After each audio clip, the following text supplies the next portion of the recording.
Welcome. I'm Marta Hernandez, and I'm honored to serve as Executive Director of Californians Together. And I just want to express a sincere appreciation to all of you for joining us as we address the critical issue of the shortage of bilingual teachers, particularly with the increase in bilingual and dual language immersion programs across the state. So this webinar will present concrete examples of programs from high school through teacher preparation to increase the pipeline of bilingual teachers locally and across the state. You will hear information on high school teacher preparation academies, the California Mini Corp, and bilingual teacher residencies programs, in the hopes that many local districts and universities will consider these options to expand the pool of bilingual teacher candidates. At this time, it's really my pleasure to introduce our panelists. And so beginning with, we have with us Mary Boutte, who has been the co-director of the Teacher Preparation Academy at Mountain View High School in El Monte, and she's done that for 16 years. She is actually an alumnus of Mountain View High School.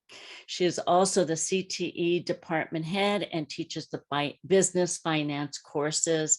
And with her, presenting with her, is the co-director of the Teacher Preparation Academy, also, of course, in the Monte school in El Monte city, where she has spent her entire career of 32 years. And so again, Mary Boutte and Amy Minnick. We have Dr. Veronica Gonzalez, who is an assistant professor of bilingual education in the Department of Curriculum and Instruction at Cal State University, Los Angeles. And for the past 2 years, she served as the program coordinator for the bilingual added authorization, as well as the Master's in Education bilingual option. She is a former TK through 8th grade elementary school dual language teacher. With us also, we have John Osas, who is a education programs consultant for the Migrant Education Office at the California Department of Education. And he oversees the various aspects of migrant education, supporting the almost the 73,000 eligible migrant farm worker students in California. And he is the statewide lead for migratory out-of-school youth programs and oversees the Mini Corp statewide tutoring program. And presenting with him is Yvette Medina. Yvette is an experienced educator in this and the senior director of the California Mini Corp program in the Butte County Office of Education, where she oversees and administers the California Mini Corp statewide program, which encompasses 19 program sites across the state and employs 20 program college coordinators and over 300 college-aged program tutors serving over 3,000 migratory students each term. Also with us, we have Dr. Magali Lavadens, who is a distinguished professor and the founding executive director of the Center for Equity for English Learners in the School of Education at Loyola Marymount University. And her research addresses the intersections and impact of policies and practices for culturally and linguistically diverse students, their teachers, and school leaders. And presenting with her on the panel is Dr. Elvira Armas, and she is the Director of Programs and Partnerships for the Center for Equity for English Learners and affiliated faculty in the School of Education at Loyola Marymount University. And so she has been actively engaged in collaborating with TK through 12th grade educators in the areas of leadership curriculum, integrated standards-based instruction, assessment, and family community engagement in culturally and linguistically diverse settings. Not on the panel, but also presenting, we have Shelley Spiegel-Coleman, the strategic advisor for Californians Together, who is also the founding director of the organization. And so whether she was a teacher, principal, district specialist, or county consultant, her passion has been working with and for English learners and their families for decades. Also we have Cristina Salazar, who is our legislative director. After serving as the legislative director, she's our legislative advocate after serving as the legislative director for Assembly Member McCarty. And she may not be with us as she is, testifying and attending hearings. I want to start our panel beginning with our representatives from El Monte Union High School. So Mary and Amy, it's all yours. Well, thank you for having us. And I believe we have a slide presentation that we're going to be using. Here we go. So Mary and I have been co-directors of the Teacher Preparation Academy now for about 16 years. It's been in existence since 2001. But we've always been a part of the Academy. We offer students the opportunity to explore a career in education. It could be a teacher, counselor, administrator. Our kids apply their freshman year. And because we are part of the California Partnership Academies in the state, we are a state-run grant. And so 50% of our students have to qualify as at risk. And I listed some of the criteria there: poor attendance, low GPA, behind in credits, etc. And we also tell our students when they're applying that,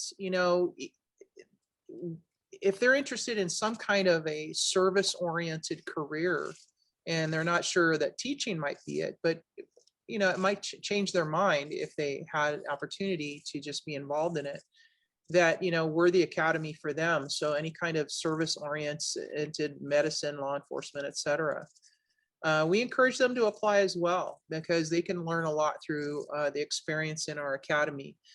I have a couple of pictures there of our seniors from this year tutoring at one of our elementary schools, Maxon Elementary School in the Mountain View School District. And that is the major component of our 11th and 12th grade years. It's a 3-year academy. So their first year is 10th grade. But their 11th grade, they get to tutor at an elementary school. 12th grade gets to tutor at an elementary school. So it's real hands-on experience. As part of our grant, we need to have a business partner match. And so our feeder district actually provides our transportation, because we are a union high school district. We are not a unified. And so we work with them as a business match. Kids also, they just like to apply because with a grant, we do have the money to take them on field trips to colleges, and other places that they would not, or maybe never really get to go with their parents or their family, just because of costs and opportunity. But we also push them with their academics, and we keep them accountable for their grades. We every grading period, we have tutoring slips that we pass out to any of the kids that have lower than a C, and ask them to do some mandatory tutoring every week. Go ahead. With our grant money, we're also able to give them incentives. When they graduate with a white stole, and it has our logo on it. We're also able to give them, every time we have a progress report, 7 weeks, we give them a treat, whether it be popcorn. We used to give them nachos. We can't do nachos anymore. But we give up a huge field trip, which is, we were able to take them to Disneyland and California Adventure. So our grant allows us to do a couple of things. The parks were paid by our CTE funds. So we have other funds that we have access to. So this kind of is what sets us apart. I saw the one question in there from Ana Maria. What is the name of our grant? You can see here we're under, it's something called the California Partnership Academy. And right now there are no new opportunities for people to really apply to get into this, unless the state and decides, and the legislature decides to give more money to that for us to be able to open up more California Partnership Academies. And these academies are all over the map. I mean, we are an education academy, but other academies are in film or engineering. I mean, they're all different categories. So we just happen to be an education academy. So we talk about the state grant right there. We have 467 academies in the state currently. I like it that the fact that our little kudo for us is that we're the only education academy in the San Gabriel Valley, which is sad because we have schools talk to us all the time about how can we get that? I'm like, well, you can't get exactly what we have, but there's another way for you to get what we do. And that would be through your CTE and your Perkins funding. And so I put up there what our industry sector is, and all of your classes. We got all of our classes, even our elective classes, approved for A through G. So that's helping our kids with their GPA.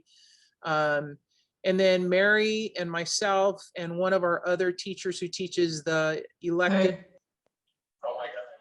Elective in 10th grade, which is a child psychology class.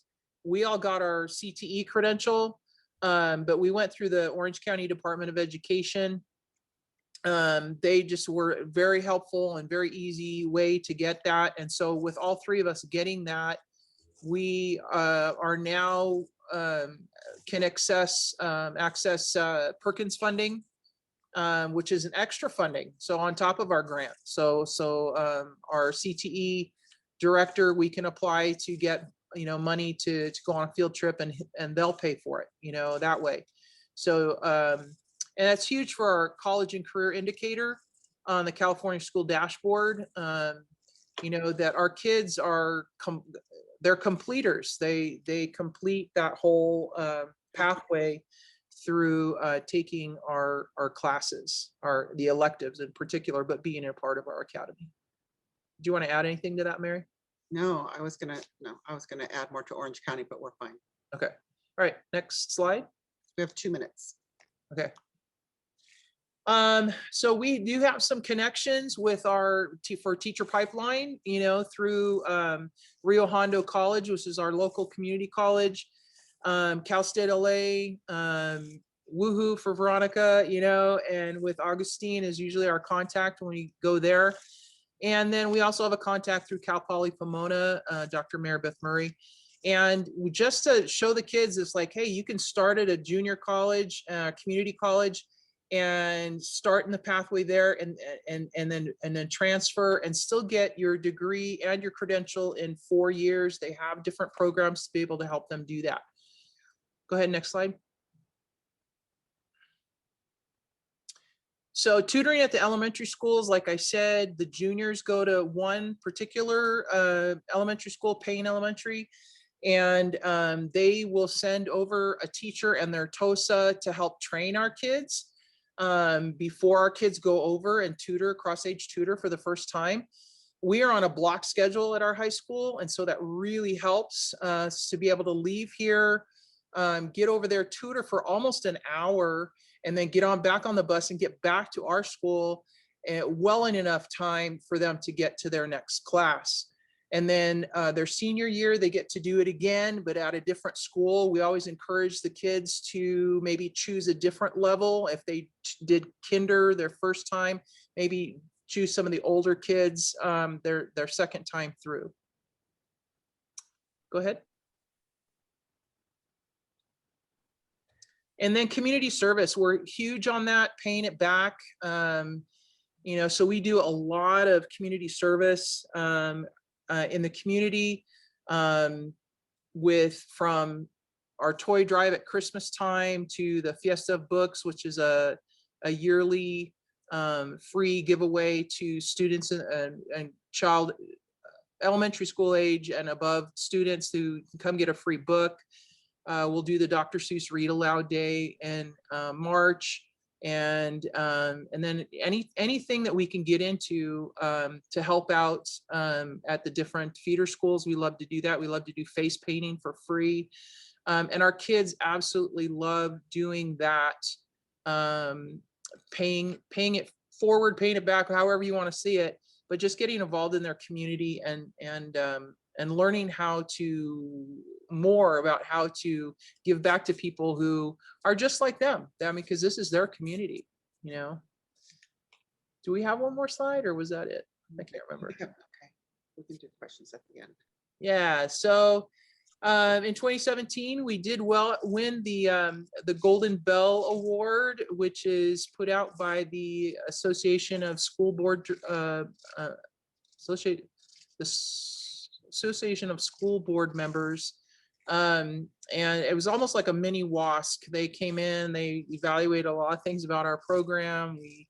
We had a big panel of people representing us they could talk to and see how we run our program. They actually got on the bus and traveled over to see us as we tutored, and it was really, really cool. And winning that was really, really a nice honor for us. And then our motto is Keepers of the Dream. It is just that we want our kids to continue on that dream, the American dream of having a free education and introducing our students to a career in teaching, you know, through what we do. And that, you know, we really do want to see our kids become future teachers. And so we need to invest in them, and so that they carry that torch. Okay, thank you. Buenas tardes a todos. I want to start off by thanking Californians Together for putting together such a critical and important conversation. And I want to build Mary and Amy on what you said about passing the torch and passing your students to us at Costa de Ley. I'll be talking, next slide, please. Thank you, Crystal. Oh, the one before that. There you go, thank you. I'll be sharing on the collective efforts on the braiding between urban learning major, which I'll refer to as ULRN, the Integrated Teacher Education Program, ITEP, and the Bilingual Added Authorization at Costa de Ley. I want to start out by echoing the importance of strengthening these pipelines, starting with K through 12 and across these systems.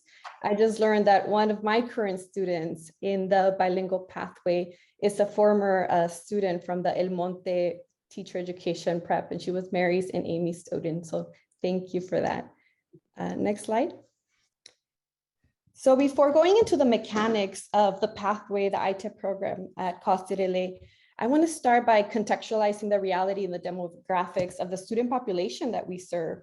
As you can see on the left, the majority of, we are a Hispanic serving institution, and the majority of our students are Latinx. And these numbers are comparable to the demographics of our college as well as the demographics of our division. And so I don't have quantifiable data on the linguistic makeup of these students yet, still working on that. But based on observations and knowing the students that we serve, we do know that many of these students have bilingual Spanish-English realities. Many of these students speak a language other than English at home. And so there's a lot of linguistic richness in our student population, and there's also a lot of potential for prospective bilingual teachers and to grow and further strengthen this pipeline. But as the research in bilingual education and teacher educator preparation tells us, there's some noticings, right? A lot of the students that I meet with and that I've been getting to know over the past 2 years in my position share with me some insecurities around their Spanish language abilities. They share with me that they're not sure whether their Spanish or their Spanishes are good enough to become bilingual teachers, right? This is a reality that we're facing, especially considering the majority of our students were schooled under English-only policies and have only had access to schooling primarily in the English language. And so in relation to the bar graph on the right, we see that there's been a rise on the number of bilingual authorizations granted at Costa de Ley, which is definitely something we're celebrating. But I also want to highlight that these numbers are predominantly not ULRN undergraduate students. So it hasn't been a common practice for the students in the ITEP ULRN program to also add a bilingual authorization. So that's the braid that I'm going to be working and sharing with you on the next couple of minutes of this braid between the ULRN, the ITEP, and the bilingual added authorization. Next slide. And so this is why we need the braid, because we've noticed that we need to recruit our bilingual students early on. We need to recruit them as soon as they transfer for the community colleges. We need to recruit them as soon as they're first year fresh students. And so as serving the majority first gen students, we realize that it's important to make it practical for them. Practical in terms of the time that they're going to be spending getting their bachelor's, as well as their credential and the added authorization, but also we wanted to make sense financially, right? And so what I'm sharing with you is the mechanisms of a blended program and accelerated program towards the credential. And it's also, the vision is to decenter English from the schooling experiences of our bilingual students at the university level, and have a more culturally and linguistically relevant program for them, where they can also strengthen their Español escolarizado. I do want to highlight that the mechanics of the ULRN and ITEP is not new. It's been in existence for about 2 decades. What is new is the incorporation of the bilingual component of the linguistic relevance. That's something that we're working to strengthen. And it hasn't been done in isolation. It's been done in collaboration with the director of ULRN, Dr. Miguel Cervantes, as well as the director of the Office of Student Services, Dr. Agustin Cervantes, and the rest of the staff at OSS. In terms of what you're seeing in the mechanics, in the first year, students take the first column on the far left. Students take the elementary subject matter content, the lower division GEs. In the second and third year, our students will take courses toward their upper GEs, their major, and the prerequisites. And in the third year, in the fourth year, they'll take courses towards their major, towards a credential. And this is where they will also take the courses towards the added bilingual authorization. And finally, in the next year, half a semester, they'll do their student teaching in a dual language placement. I do want to highlight that in terms of acceleration to credential and to the bachelor's, we are double counting courses towards their upper GEs and their majors, and then also the bilingual authorization, whereas the rest of our students take the bilingual authorization as an extra course. This group of students in this pathway can take it embedded within what they're already doing.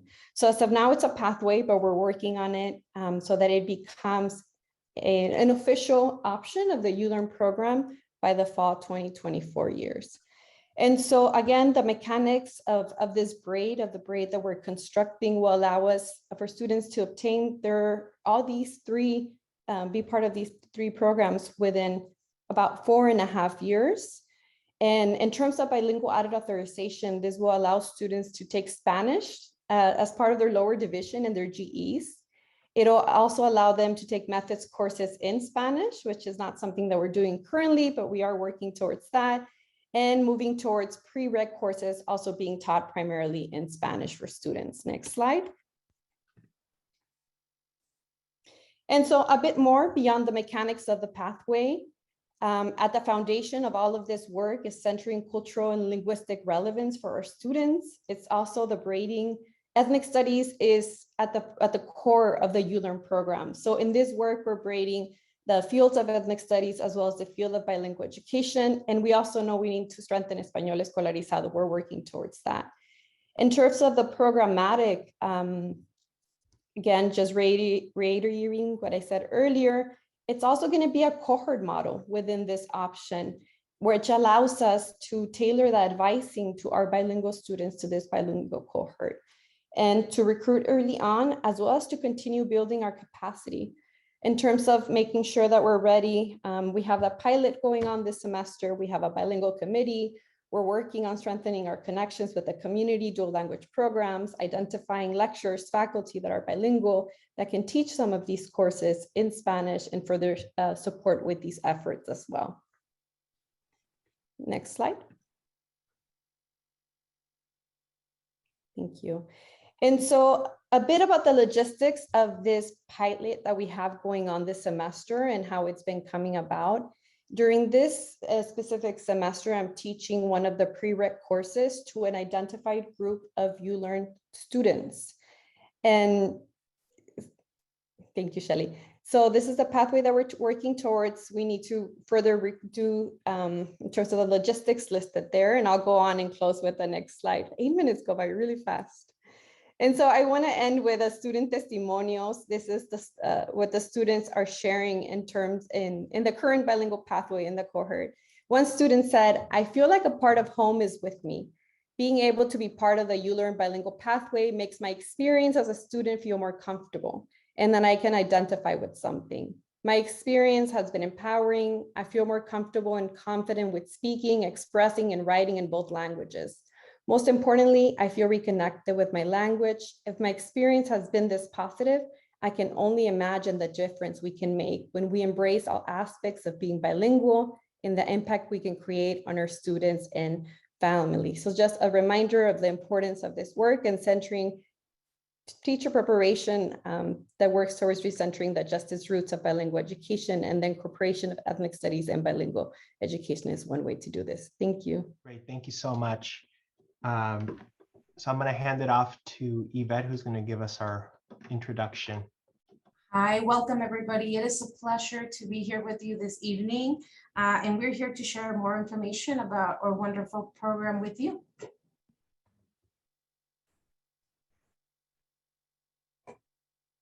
Next slide. Next slide. So your one slide. Can you go back a slide, please?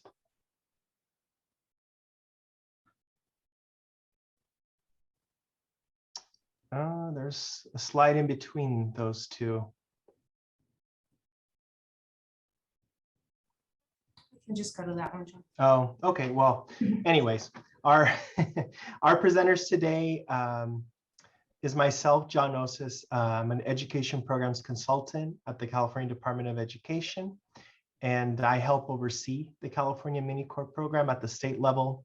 And facilitating with me today is Yvette Medina, who is the Senior Director at the Butte County Office of Education. So we'll just dive right in. So our objectives today, we hope we can showcase a little bit more about the California Mini Corp program, also known as CMC, explain a little bit about the program mission and the vision of the program, learn more about the program scope, what it entails and its statewide presence, understand those different CMC services, which primarily are indoor program, puppetry program, outdoor education program, how this program supports the bilingual teacher pipeline, and how universities can support the Mini Corp program. And if there is time, hopefully try to answer some questions. So I'm going to pass the mic back to Yvette, who's going to explain about more specifically about the Mini Corp program, its missions, and those 3 different areas of it. Next slide. Thank you, John. So I want to start out by talking a little bit about what the mission of our program is and our program goals. So the California Mini Corp program is committed to the educational success of migrant students and the development of tutors as bilingual educators. We have 2 main program goals. One of our goals is to provide direct instructional tutorial services to migratory students in an effort to increase their academic achievement. And we do this through a cadre of trained college tutors. Our second program goal is the development of a cadre of future bilingual bicultural credentialed teachers that will be better equipped to work with migrant students. Next slide, please. So right here, what you see on your screen right now, this is a map of the different programs that we currently have. This is a statewide program. We currently have a presence at 19 different college campuses across the state, including community colleges and CSUS. We have established MOUs with these colleges, and then colleges provide our coordinators office space, and they allow us to recruit from their student pool. Next slide, please. I'm going to talk a little bit about what is the criteria for us to be able to hire a tutor to work for us in the Mini Corp program. And again, what we do is we hire and we recruit college age students who are interested in becoming bilingual educators. This is the criteria for admission. They need to be enrolled as full-time college students. They need to meet financial aid eligibility. They need to have a migrant or farm worker background. Experiential classroom knowledge of the migrant family lifestyle may be considered. They need to be citizens of the US, or they need to meet the resident criteria. Again, they need to be pursuing a career in education, whether it's liberal studies, a single subject major, child development, etc. They need to be able to communicate in English and with a high degree of proficiency in Spanish or in the target language of the migratory student. And they need to meet the minimum GPA cumulative grade point average. Next slide. Our program has three main components, like John mentioned earlier. We have our indoor program, puppetry program, and outdoor program. So I'm quickly gonna give you a quick overview of what they are and what we do. Next slide. So I'm gonna start by talking a little bit more about the indoor program. Next slide. So the indoor program, this is where we have tutors.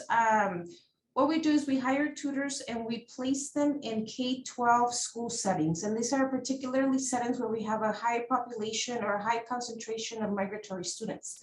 And what they do is they go in there and they provide tutorial services to migratory students, and they do so in a one-on-one setting or small group setting. In addition to this, tutors receive professional development and guidance from an assigned college coordinator. And the ultimate goal of the program is that these tutors eventually go on to enroll in a teacher preparation program. Next slide. The puppetry program is another program component of our program, and this is usually a program that happens during the summer. Next slide. So for our puppetry program, Mini Corp tutors provide puppet presentations to teams assigned to areas where summer schools are being conducted and/or migrant camps. Puppeteers engage with migratory students through presentations, storyboards, creative expression, and multicultural experiences in English and primary languages. The presentations focus on a variety of health and school connectedness related topics highlighted by the California Healthy Kids Survey report. Next slide. Another one of the highlights of our program and another program that we're very proud of is our outdoor education program. Again, this is a program that we run through the summer. Next slide. So for this program, we provide, again, migratory students an opportunity to experience learning outside of the classroom. Local migrant programs contract campsites for 1 week, and we coordinate with them. We provide a certificated teacher or a team leader and tutors to staff that particular site. Students, in this particular case, migratory students participate in diverse learning activities and will learn to apply the scientific method and 5 senses to the learning of science in an outdoor setting. The goals of the outdoor education program include building self-confidence, collaboration, leadership, and problem-solving skills. Next slide. So how the CMC supports the bilingual teacher pipeline. We're very fortunate that we're able to employ full-time coordinators who are certificated, who guide, mentor, provide professional development, and connect tutors to the university and community resources to ensure that they stay the course. Again, the goal is that they go on to a bilingual authorization program, ideally, or credential program. The other important component is that these coordinators, they provide at least 6 hours of professional development on content and professional development topics to the tutors that are enrolled in the program. And these topics include Common Core standards, math, ELD standards, EL roadmap, engagement strategies, classroom management, lesson planning, professionalism, etc. Next slide. John, I'll pass on the microphone to you. Great, thank you, Yvette. So just to quickly cover this section here. So furthermore, this program helps support the bilingual teacher pipeline, primarily because a lot of these tutors, these college tutors, they're receiving all of this preparation training during college prior to even enrolling into a teacher credential program. So that really puts them in a major advantage. And in the prior slide, we had an image there of our literacy guide that was developed a few years ago with a few stakeholders as well. And it's just another instrument that these tutors have. So they come very well prepared when they're trying to get into teacher preparation programs. The other highlight is that the California Mini Corp program was highlighted by our former state superintendent, Tom Torlakson, as part of the Global California 2030 initiative, which was by 2030, half of all K-12 students would participate in programs leading to proficiency of one or more languages. And again, this program has been in existence for a very long time, for about 55 years, and it's substantially contributed with producing bilingual teachers in California. And it just goes to show with some of the comments that we see here in the chat today as well. Next slide. So how can universities support the CMC? Again, college coordinators, what's something that I feel has been very successful, and part of the success of this program is that our college coordinators have an active presence at the universities or at the colleges that they are at. And they work very closely with the colleges of education in particular for each particular university. John? And one other aspect on how we can help advocate for how the program can continue helping the bilingual teacher pipeline is to ensure that these universities do offer a bilingual authorization program. We've had it throughout the years where there are interested students, but unfortunately their local Cal State or college just doesn't have that BCLAD availability. So what ends up happening is a lot of the times they just end up getting the just the English only, the CLAD credential, and then some try to get bilingual authorization later. But I think that's very important for our next steps here in trying to expand this program. Of course, this program is based on need. It is part of the migrant education program. So we serve the students that are being tutored by the college students are migratory farm worker children. And but part of this expansion is to try to advocate for more credential programs so that we can hopefully see our numbers increase, and we can try to help inspire more students as well to become teachers. Next slide. And Shelley, I know we're out of time probably. I don't know if we have time for questions. But if there are any questions, here's our contact information. Please feel free to reach out to me for any policy or statewide questions about the Mini Corp program. If you have more specific program questions about Mini Corp, please reach out to Yvette Medina, who Senior Director, and her information is there as well. Thank you very much for your time, and we hope to hear from you. Thank you. Good afternoon, everybody. Happy to be in this space with you and to share with you, along with my colleague Elvira Armas, our learning and our perspectives around bilingual teacher residencies. On the next slide, you'll see what we hope to accomplish in our brief time together. And really, you'll see a lot of synchronicity with some of the comments and the information shared with our colleagues that have presented previously, because we really want to end with presenting a model based on the research that we've been doing about building university district partnerships for dual language teacher preparation, and also with a focus today on bilingual teacher residencies. On the next slide, we want to share with you a historical view about our why. We are in a very unique moment in the state of California. Unique and different from other states is that we have the perfect alignment between our state policies, what school districts really want, and the possibility and the potential for serving our students through those 3 policy initiatives that you see. And you've heard already about California 2030. We also have, we saw a question in the chat about early childhood education and how the field of early childhood education is focusing on dual language learners, so that we know that the opportunities that are afforded to our youngest diverse, linguistically and culturally diverse students have an opportunity to maintain their language before they come into the school. So we're going to share with you some of the learnings that we've had in the past through the lens of a multilingual policy ecology, so that we can avoid having another Proposition 227. We're in a space that my colleague from Cal State Bakersfield calls the bilingual renaissance in California. But we're really informed by a lot of the societal values that led to such a policy, such as 227, an English-only hegemonic policy.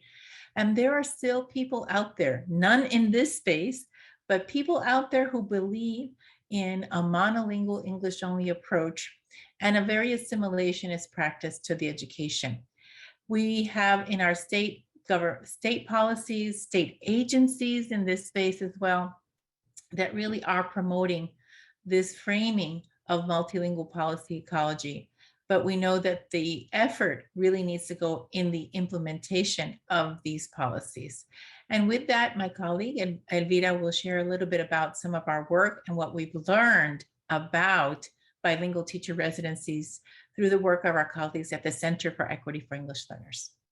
Good afternoon, colleagues. Pleasure to be with you. As we transition to the next slide, we want to really, first of all, celebrate who we are together this afternoon as policy actors within and across these different ecologies. And we're here to learn about building the bilingual teacher pipeline. One facet of that is the opportunity to implement bilingual teacher residencies in California. And so on this slide, and when you receive the slide deck, you'll be able to link to these 2 resources that really uplift for us what we do know about residencies in California. We know that there are relatively few. In a recent study published by WestEd, programs who responded to the evaluation study, a formative evaluation study, indicated that only about 30% of teacher residency programs offer a bilingual authorization option, and very few residents, about 25%, take advantage of that within those programs. Where the programs are offered, we know that they're largely integrated as part of traditional residencies. What does that mean? That there are multiple areas of focus within a residency, for example, science or special ed, and that a bilingual authorization can be added onto any one of those, but there are very few that have a self-standing focus on bilingual residencies. We know also that our programs are based on strong university district partnerships, and we've heard already from other colleagues in this panel how these can occur in our spaces. On the next slide, what we want to offer you, as we know some of you are either engaged in launching, dreaming about, creating, or implementing bilingual teacher residencies, is a focused approach. We know that we have an incredible research nationally with the National Center on Teacher Residencies partnerships, and we see there what they call a multi-pronged approach on the left-hand side of this slide. On the right-hand side, we uplift criteria that we know from the research base need to be explicit in bilingual teacher residencies in order to approach it with quality implementation. And some of that we heard from our fabulous colleague at Cal State LA, highlighting and underscoring the opportunities to develop target language proficiency, including assessment protocols. We know that we really need to focus on current state initiatives and the implications for that within the bilingual residency space. And we know we also have newly adopted bilingual teacher preparation standards that can guide our work and the IHEs to really ensure quality programs and to build on the research base. We know that we also need to have focused professional learning that uplifts the strengths of the students in our communities and also matches that with the teachers and teacher candidates that we're supporting within the residency programs. And we need to do things differently in terms of human relations and resources partnerships to really create that strong career ladder with trajectories and pipeline. On the next slide, what you'll see is the framework that we offer. And we have a chapter coming out on dual language bilingual teacher ed university district partnerships that informs some of the more traditional trajectories that we've heard our colleagues share this afternoon, as well as, of course, has implications for bilingual residencies. It's based on 4 tenets. And at the heart of that is a focus on equity and rigor through standards, but through very focused centrality of that within university district partnerships.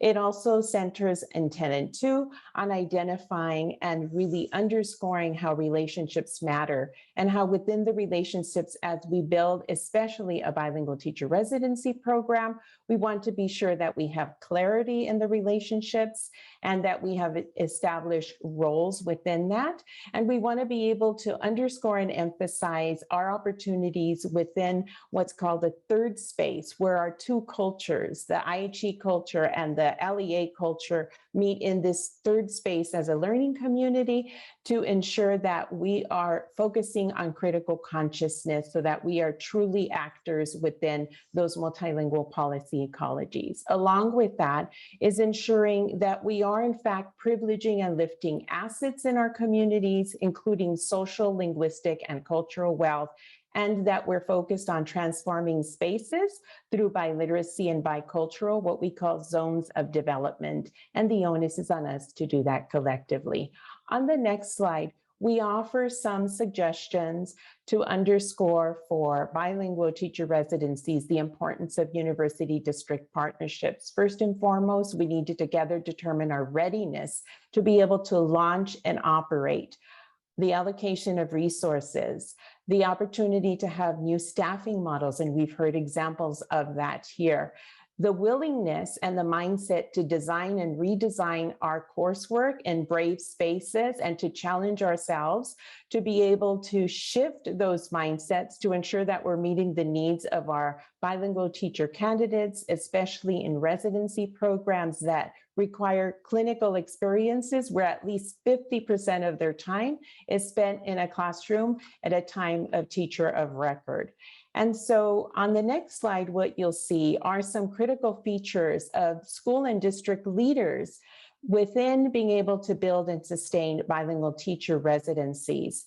And those 3 main facets there really underscore opportunities to build capacity and opportunities to, at the local level, sustain dual language programs. We know that there are many systemic factors that make a difference both in the quality of the program as well as the long-term sustainability.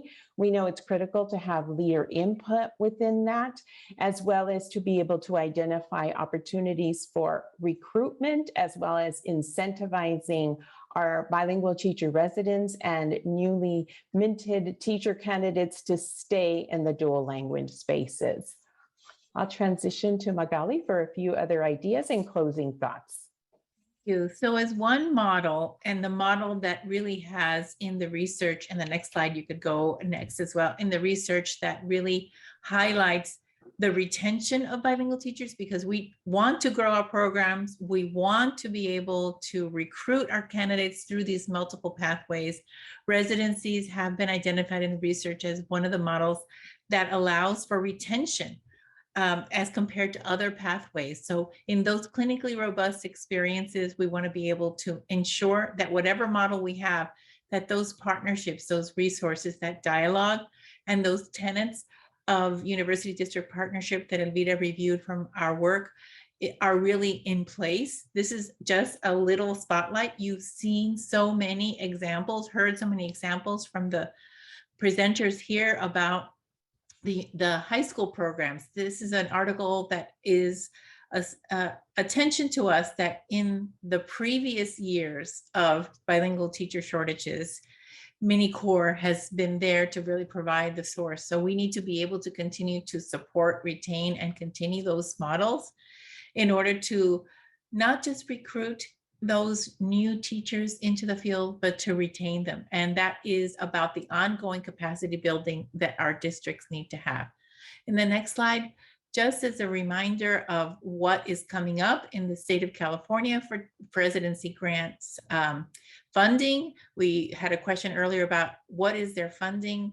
The new RFPs, RFAs, request for applications from the Commission on Teacher Credentialing have not been announced. It's supposed to be sometime this month for the both expansion and implementation grants.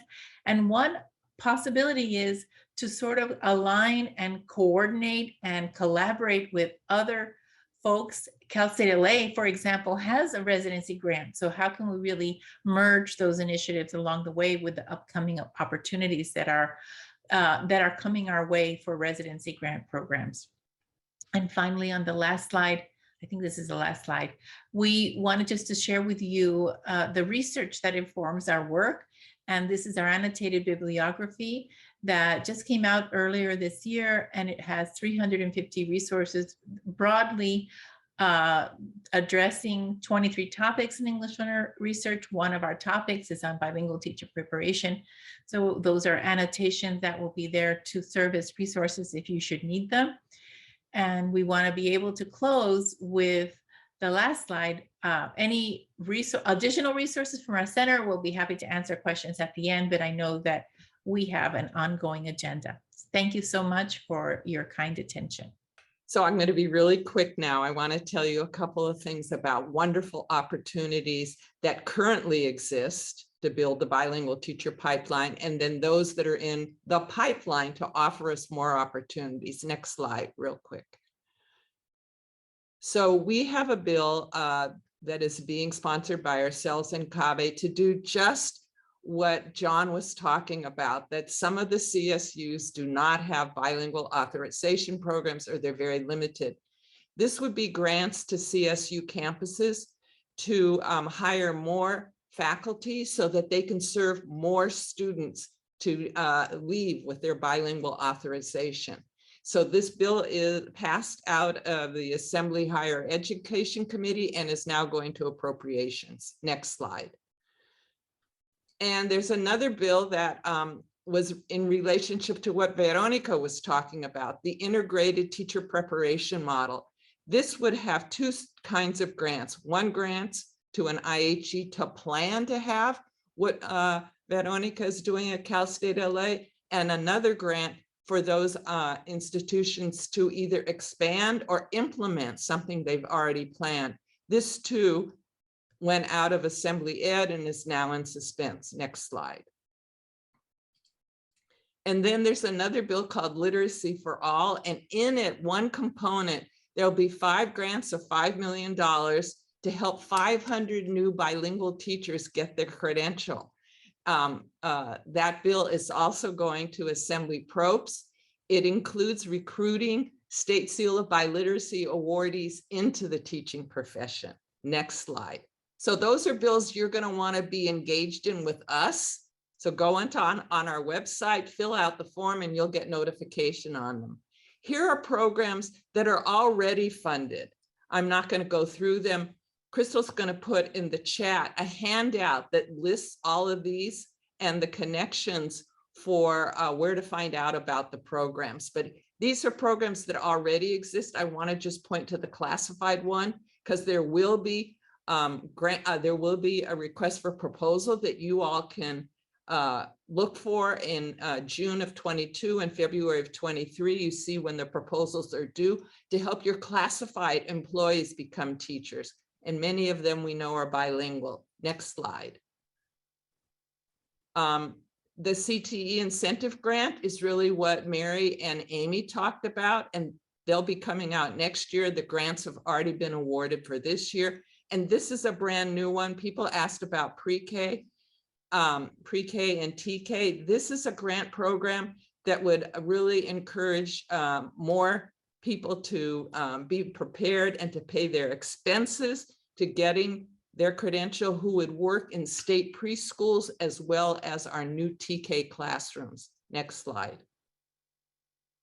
And the very last thing, this is, and here are some budget asks. This is a program that would, this would be funding for the Bilingual Teacher Development Program, which would help current bilingual teachers who are sitting in English-only classrooms to really upscale their knowledge and their expertise to return to bilingual classrooms. Teachers who are bilingual teaching right now but never got their authorization, it helps them, and paraprofessionals. $10 million we're asking for. We hope this gets funded this year. Next slide. And this is what the governor has in his budget already for pathways. And they could be bilingual teachers. And one of the criteria is to look at some of the criteria in the college and career indicator, of which one is the state seal of biliteracy. We won't know about the budget until the end of June. Next slide. And here are a couple of other things. I got to keep going because we're coming to the end. Keep going. And the last is this. We want you to get in touch with Manuel Buenrostro because we have the idea of creating a partnership with districts and universities to create our Seal of Biliteracy awardees. If you want to be involved in that, email Manuel Buenrostro and we'll talk about setting up a pilot with you.